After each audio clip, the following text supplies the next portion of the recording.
Welcome to the Find Your Leadership Confidence podcast with Vicki Nedling. You are about to discover impactful lessons that help you grow as an individual, grow your confidence, and find the positive and good within you, so you powerfully and authentically become the best version of yourself. Be sure you visit our website at www.findyourleadershipconfidence.com. While you're there, subscribe to us via your favorite network. Now tune in, get ready, and enjoy the journey of emerging as a leader of exception in the 21st century. Welcome, everyone, to the Find Your Leadership Confidence podcast. I'm your host, Vicki Nedling, coming to you from Roswell, Georgia. The goal of this podcast is to bring topics and guests that will empower you to become the confident leader to take your business and your life to the next level. Today, I am excited to have on Dave Pennington, and let me tell you about Dave. Dave is a strategic thinker who provides insight to envision future and take action to accomplish it. He possesses strong administrative and leadership skills, utilizing good time management, and is a voracious reader. Dave has been married for over 40 years and has 7 grown children and 7 grandchildren. Jealous. He enjoys numerous sports and construction projects. And Dave has worked in management in 3 industries: pastoral ministry, private education, and the business world. 8 years ago, he founded Penn Coaching and Consulting and currently serves as its CEO. He has helped accounting, medical, educational, printing, real estate, and learning development, as well as tech clients. He knows how to lead and grow organizations. Penn Coaching and Consulting helps businesses and their owners to grow and build their businesses.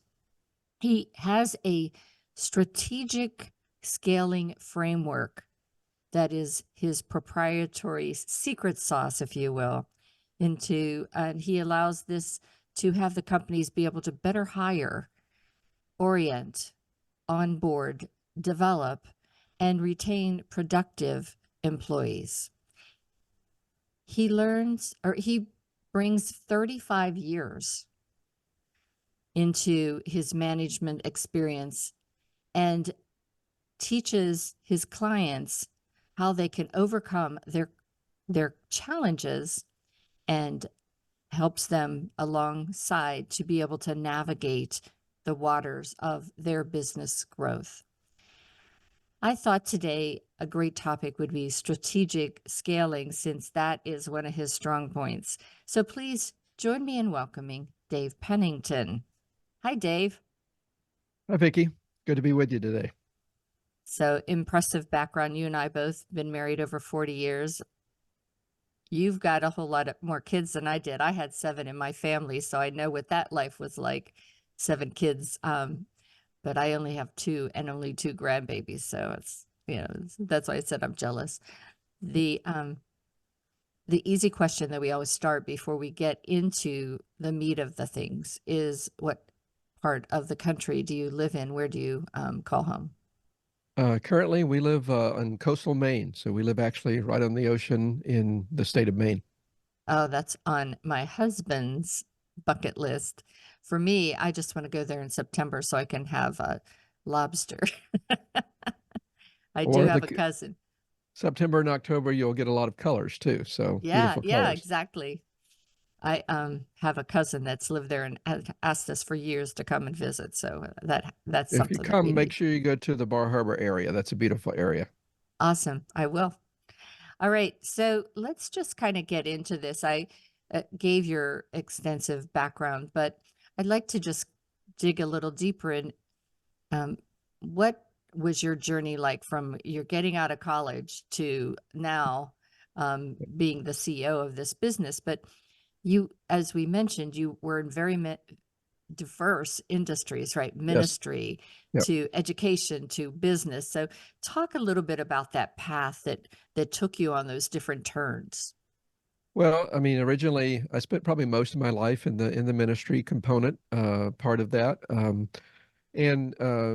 done a lot in private education. In fact, I think I've been the head of school of 5 different schools, been an executive director of a state group with 37 schools in it, president of state group on a national board, officer on that Wow. board. So a lot of different leadership roles and responsibilities. And, as I was kind of ending toward that aspect of my career, what I really began to think about is, leadership is kind of leadership. It doesn't matter Mhm. whether it's nonprofit or for profit. It's all about the same. In fact, in some ways, nonprofit leadership is even more challenging Mhm. because you're working with a lot of volunteers. So if they don't want to support you, they don't have to support you. You have to really connect well with them and learn how to develop them. And then, as I shifted about 8 years ago, I began this company, Penn Coaching and Consulting, and I really found just a ton of parallel. I mean, through my life, I built teams, a lot of teams, had Yeah. great, members on my team, and I just took a lot of the principles that I had used and actually executed in my own journey. As I started helping, small and mid-sized business owners, and I found for the most part, it was what I had been doing all of my life. So the only difference was, it was for profit versus the nonprofit. Typically, you're offering a service or some sort of, support to people. Right. So that's really that was kind of the aha moment for me. I could take pretty much everything I'd ever done and just kind of slide it over, and now I'm able to help small and mid-sized business owners in their journey. And I think there are a couple of great points there. In leading a church or a ministry, you do, it's a tough business. It is a tough business. Yeah. And you have to be creative and you have to be empathetic in your leadership because, as you said, a lot of those people are not getting a paycheck and you need to inspire and motivate in several different ways. And when I moved to Georgia here, my husband was a school teacher for over 40 years. And it was the first time I encountered a principal of a school that thought of the school as a business, and she ran that school like a corporation. And the school was very effective in that way. And I think a lot of times that doesn't happen, but really in today's society, you really have to, in Yeah. everything we do, we have to think in a Well, in business fact, sense, I I tell think. my nonprofit friends, if you don't run your nonprofit like it is a for-profit, you will not have a Yeah. nonprofit. That's You know? exactly right. So, how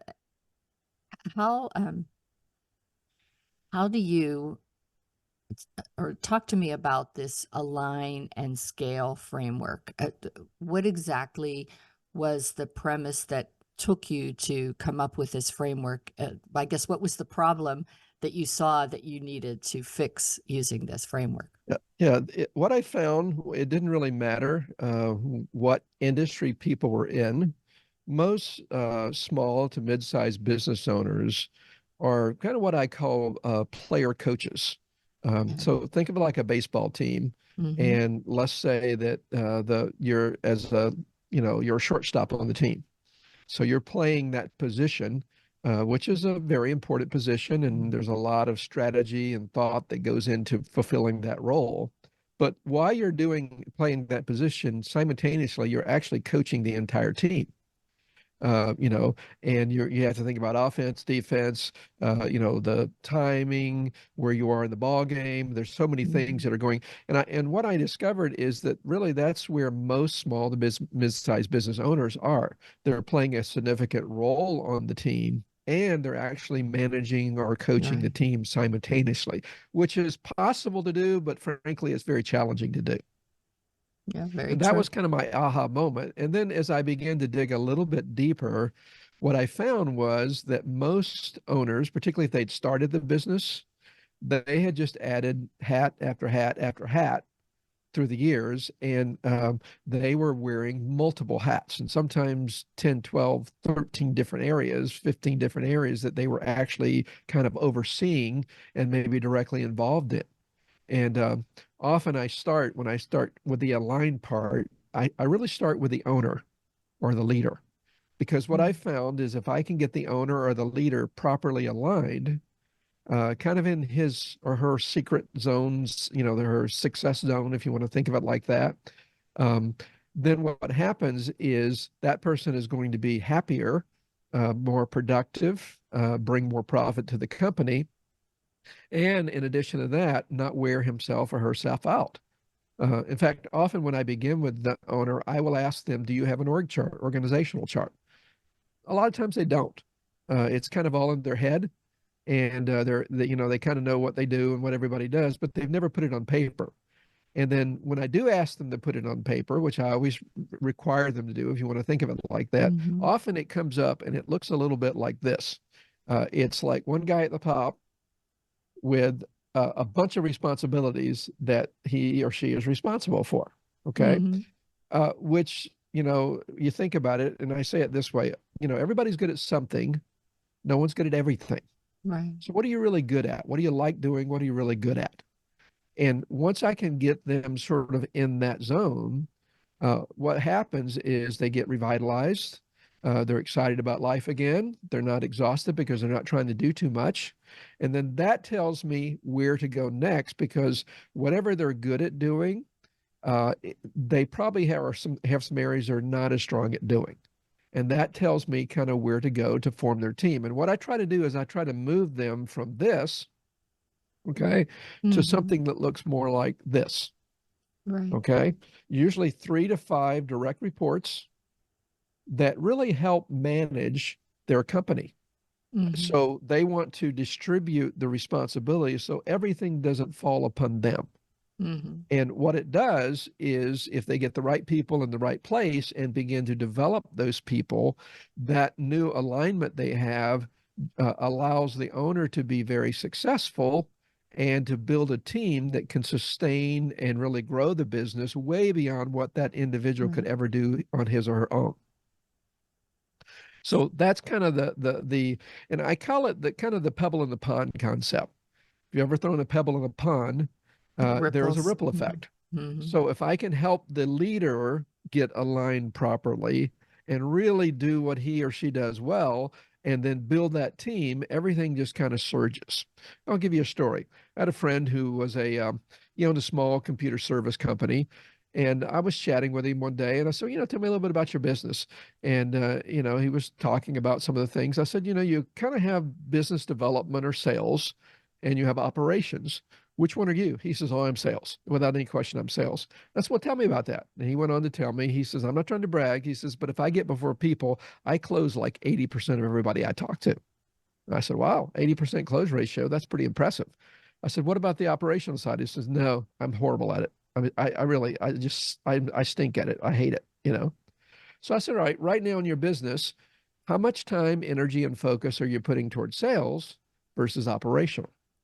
And to my surprise, he told me he was 85% operational and 15% sales. And I just paused and I said, well, how's that going for you? And literally his head drops. He says, it's not. He says, right now I hate my life. He says, every day I just hate all the stuff that I have to do. I'm not good at it. It just drains me. I'm exhausted at the end of the day. And I said, what would happen if we could get you out of the operational, not entirely, but at least 80% of the time? We found someone who could help run your business. So all the operational things that you don't like, that you're not good at, you'll still have about 20% you have to do just because you're the owner, but hey, you can handle 20%. And we got you back into sales.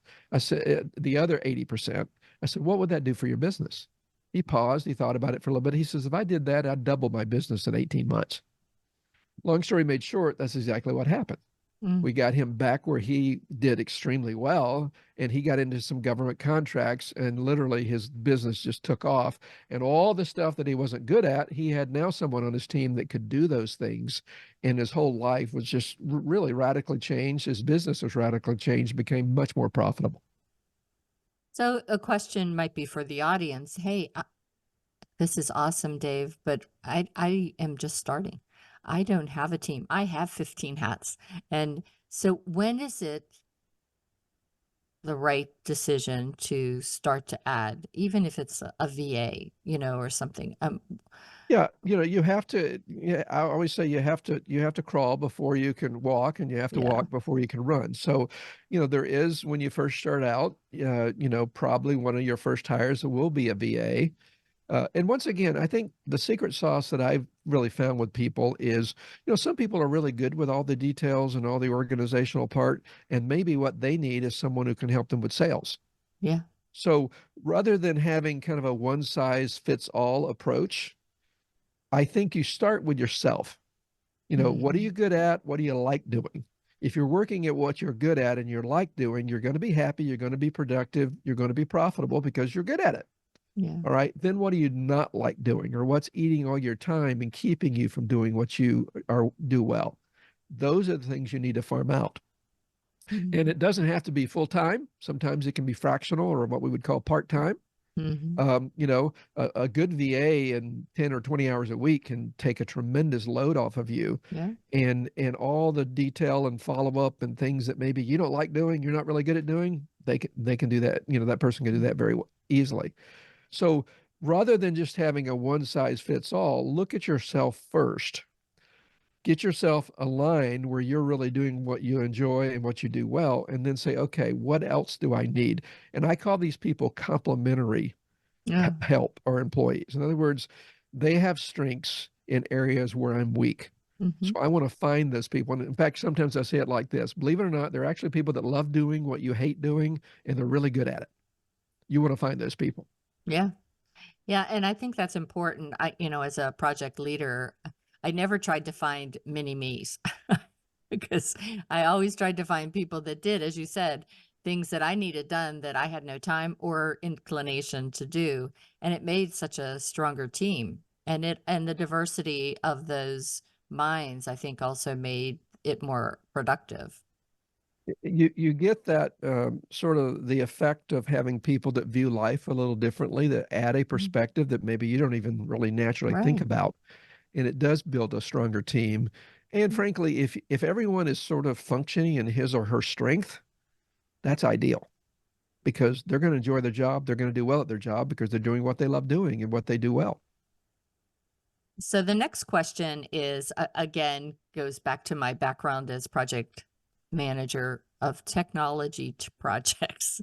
And our world, even faster than it was all the years that I did project management, now with AI and everything, it's often difficult to have enough technicians, whether it's specialist in whatever you do. But talk to us about how do you keep up with the demand whenever you are trying to find those experts to help you? How do you do that? Well, obviously, some of it you develop contacts through the years. Like for me, for example, I have a couple of VAs that actually are in the Philippines. Mm-hmm. And one of my VAs is she's exceptionally good with CRMs. She's also a very, very capable graphic design person. Oh, nice. And and as far as the pay wage is much, much less than what you pay people in the Mhm. States, because of the time difference. You can give an assignment and they're working on it while you're asleep. And then, when you wake up, it's done. They're happy because they have a good wage for them, and the communication is no longer a problem. And Yeah. then, I think once again, and she's part time, and then I have another VA who's also part time. So you can afford to hire a lot of part-time people with different, and sometimes it's even more of a project than it is an Yeah. employee, if you follow me. Hmm. You have Hmm. a project that needs to be done, and you find someone who has capacity in that area, and you hire them for that project, and they do it, and and then you approve it, and everything's good. You pay them, and you're happy, and they're happy, and everything moves on, and you go on to the next thing. So I Yeah. think a lot of it is just kind of building the people. Not every industry needs the same thing. For example, I've had some medical doctors. It's interesting, as I've coached medical doctors. Medical doctors are very smart people. They know their field, medicine, and all of that. But often, what happens when they get out into private practice, they've never really been trained on how to build a business. And a medical practice is a business. It is. Inevitably, they hire their spouse to be their office manager. I've had it where the husband is the doctor and his wife is the office manager. I've had it where the wife is the doctor and the husband is the office manager. Neither one which work very well, um, because it's too close. Everything is too close, and then often it creates tension within the office or the practice because of the spouse being the office manager. So, a lot of it is just kind of understanding about business and, what are the pieces and parts and how do you, find the right people that can help you? Because once again, everyone's good at something. No one's good at everything. Yeah. So once you understand what you're good at, that's where you want to park. And then you want to surround yourself with those people that complement you. They have strengths where you're weak. So we have to hire these people. How do we do a better job at hiring? And I know AI can actually help a little bit with that, but talk to us. How do we do a better job at hiring and then take that next step of orienting the onboarding? Okay. Yeah, sure. Well, what I always start with, and I force my clients to actually develop a written job description. Good job. Yeah, Yes. that not only describes the the roles, but even looks beyond that a little bit deeper into qualities that you're after. Um, for example, being a learner or being teachable. Those are qualities that often we don't think about when we hire, but they're really important when you're trying to develop a team. Um, and diligence, a good work ethic, those kind of things. Will they fit the culture of the company? That's also an important thing. So kind of getting all of that. What I find most people do is they hire, it's kind of all in their head. They're trying to hire someone, but they've never really taken the time to actually sit down and write things out and really get clarity about the person they're trying to hire. Here's what I find often happens. We have a role that we're wanting someone to fill, so that's easy to reach out for and to look for someone who can fill that role, but we haven't thought through it that clearly. And so what happens is we kind of find someone we like, we kind of resonate with them, we connect with them, and we tend to hire people that we like, that we connect with. And often when that happens is what happens is ultimately you wind up shaping the job to fit the person rather than finding the person to fit the job. And when you do that, it usually doesn't work out because it's just not really a good fit. I mean, it sort of does, but not really. And then you've got this person who's halfway producing, but not really fully producing. And then what do you do with that? So just getting clarity so that it actually reduces your level in trying to hire, because once you have clarity, it's like, okay, fits, nope, doesn't fit, fits, doesn't fit. You can almost immediately rule in or out, and then you can go to your next level. Once you decide to hire someone, which is not easy, that's challenging in and of itself. I find most organizations or companies do not do a real good job in onboarding. Yeah. And what I mean by that is they have a role, they know what their role is. If they have an office, there's your office, there's your cubicle, there's your computer there, that you give them all the things that you typically would in hiring them. But when someone comes in an organization, they're trying to understand, what do I really need to do in this role to be successful? And they can spend 6 months, 12 months, 18 months figuring that out because it's not always clear to them when they come in. Then they know what their tasks are and what their roles are, but that's not the same as really being successful. And so as an owner or a leader, what you want to do is you really want to help acclimate them when they come in. These are the 3 to 5 things, and if you do these things really well, you're going to be fine. Often, if you have, depending on the size of your staff, you may want to assign what I will call kind of a buddy, so a go-to person, someone within the organization who's been there for a while, who understands the culture, who knows kind of the key players, so that that new employee doesn't have to come to the owner or the manager for every question, because not likely going to happen because you're nervous about that, but they will go to a buddy and say, hey, I'm not quite clear here. Is there someone I should talk to about this? That buddy can help. So the idea is, I think of it like rolling out the red carpet.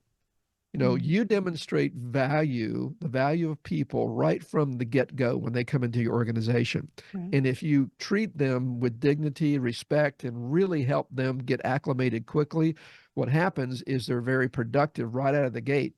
and it's exciting for them, and you get the benefit as an owner because they can produce immediately, which just makes life a whole lot easier. And we have a lot of remote workers now. And I think oftentimes we forget to do some of those essential things because we don't see them every day. You know, having a buddy, if you're working from home, isn't something that you would think about. But again, you can still do that. You can Yeah, still it's have a easy to person. do. It's not difficult to do. So talk about how you can how you can overcome some of the challenges as having a remote team, still wanting them to feel part of the team and build relationships. Yeah, well, obviously, some of it has to do with the way you structure your meetings. I'm a firm believer in typically having a group meeting, where it's more of a kind of an overview meeting where, people understand what different departments are working on or different individuals are working on. So they kind of get a feel for the big picture of the organization. And it gives a chance also for you as an individual to kind of know, okay, well, I see where I fit in this organization and what my role is and how important that it is. And then I'm also a big believer in actually having individual meetings with each particularly key employee, like those direct reports that I referred to earlier. And that kind of really leads to my third segment, which is more the development segment of people.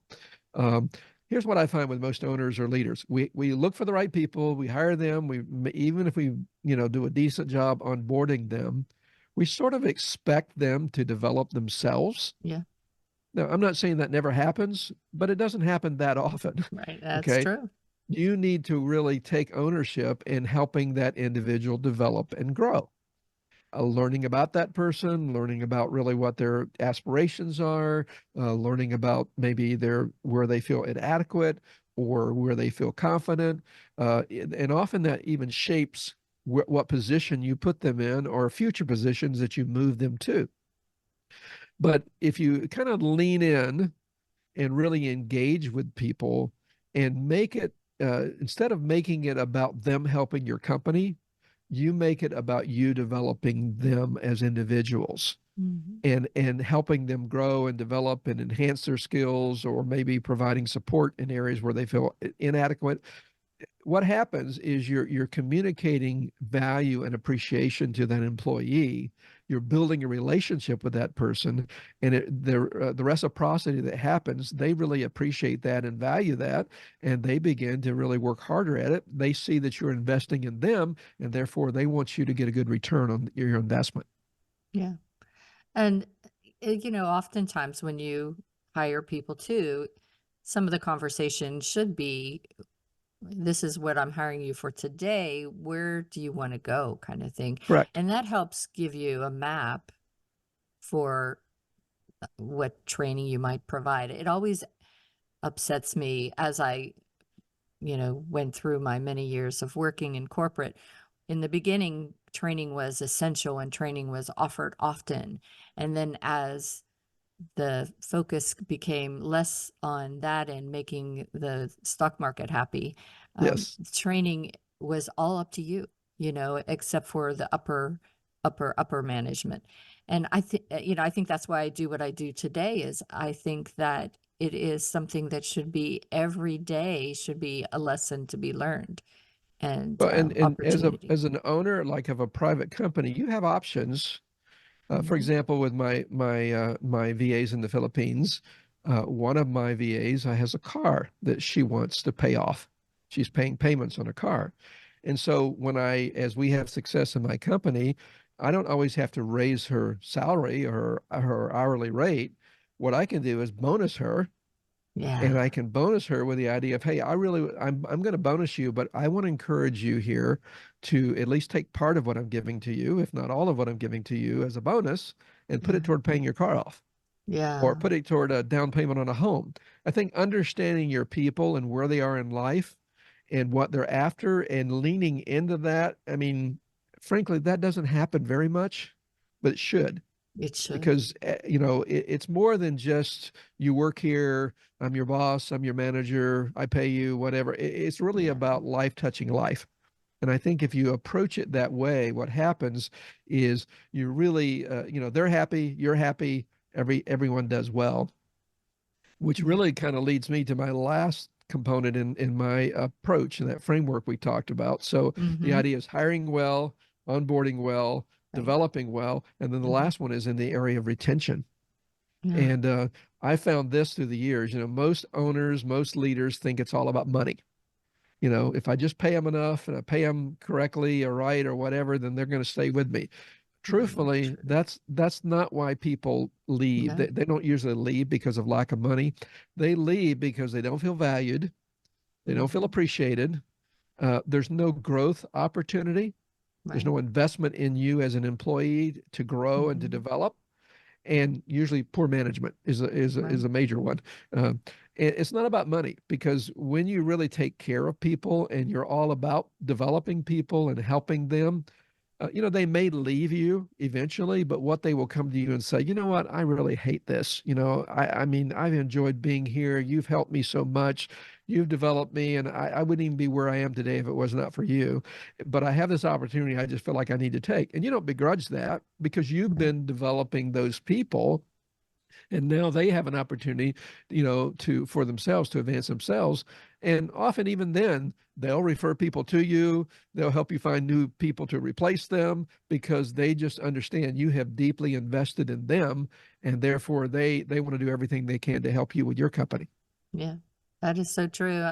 I teach leadership, leading with the heart, the head, and the hands.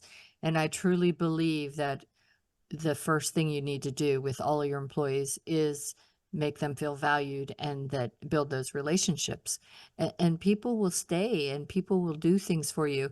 I tease that, all of the volunteering that I did over the years showed me that paycheck is not essential to getting good job done, because these people who are working for nothing for you um, are doing it for all the right reasons.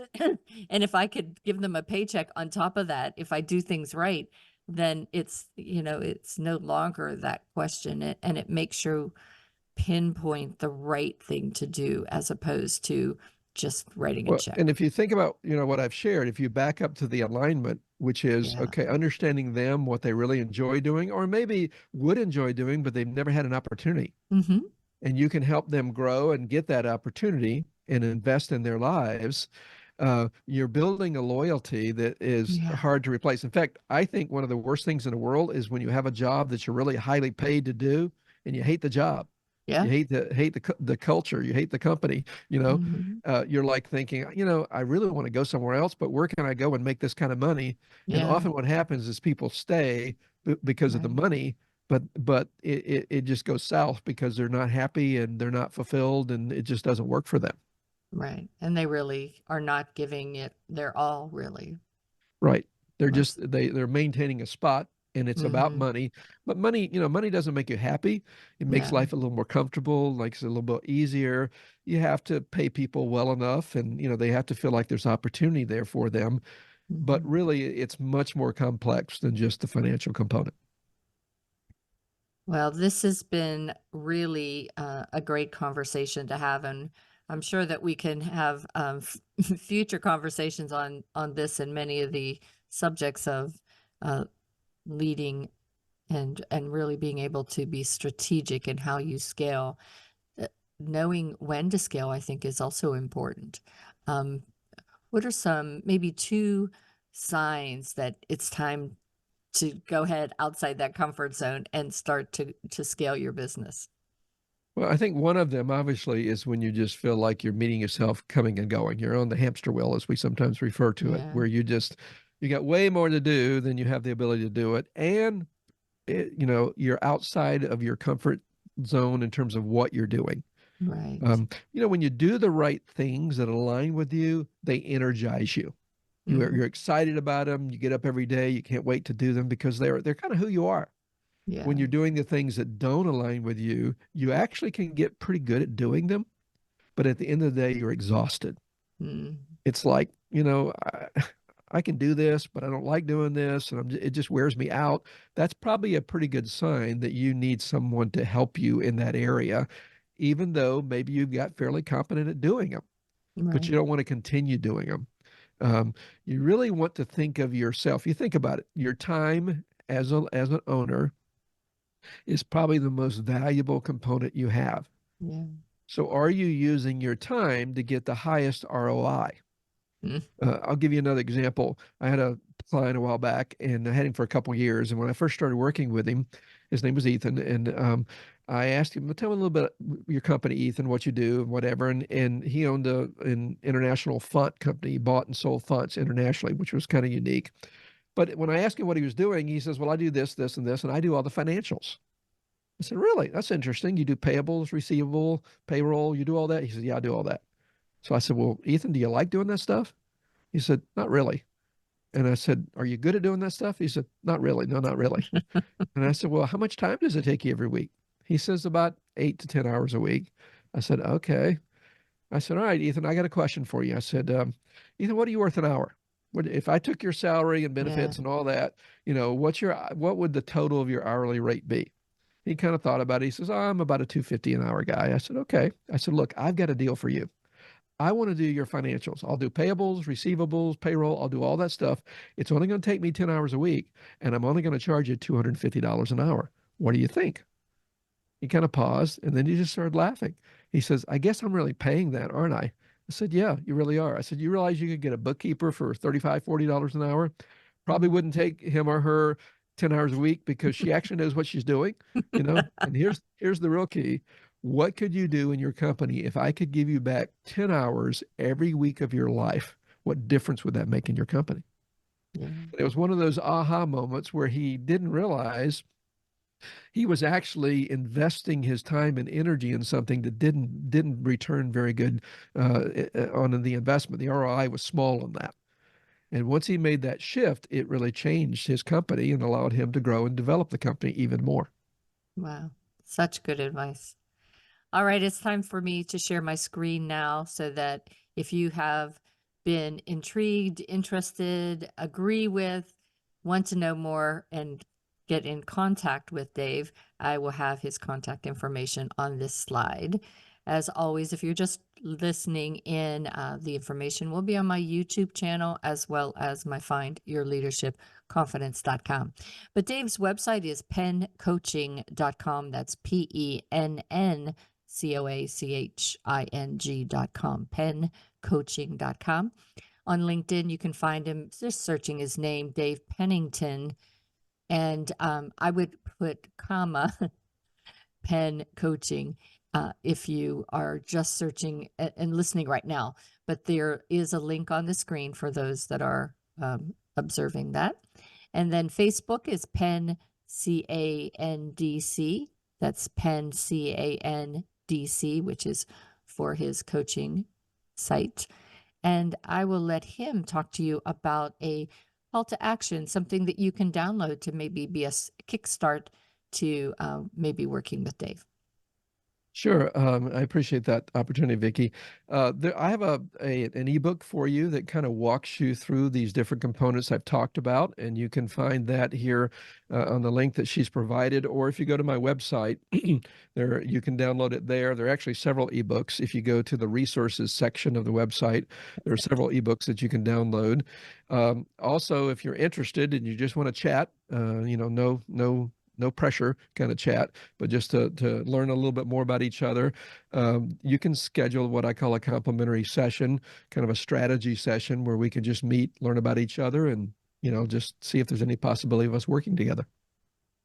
Sounds awesome. Okay, so again, the website has all the answers that you need to be able to start this journey with Dave.